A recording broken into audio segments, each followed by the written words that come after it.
Now we're going to have this Master Foods beef and red wine casserole, but we're not using the red wine. It also calls for mushrooms, but we don't have mushrooms. We do have the carrots.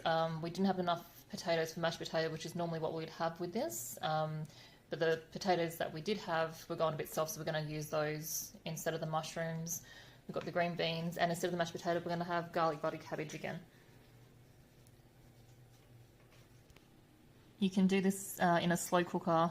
If you don't have a slow cooker, then there's instructions on how to use the stovetop. The beef has browned, so I've added in the potatoes and the carrots, and I'll just let that cook down for a little bit. So like I said, we're not using red wine, so I've replaced that with water, and I've just mixed the water with the recipe base and the tomato paste.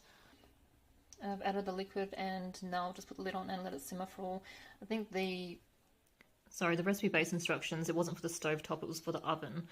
And it says to bake for 1 hour and 20 minutes. I don't think it's going to take that long on the stovetop. Garlic's a little bit overcooked, but it'll be alright. So I've put the cabbage in, added some pepper and some water, and I'll just let that cook down. Could have used a bigger pot, but I didn't, and it'll be fine.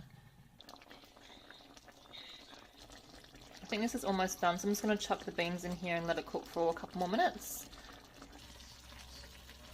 The cabbage is done. The beans have been cooking for a bit longer than a few minutes, and yeah, I think this is done. This has been made ahead of time, so we'll just heat it up later on when we want it.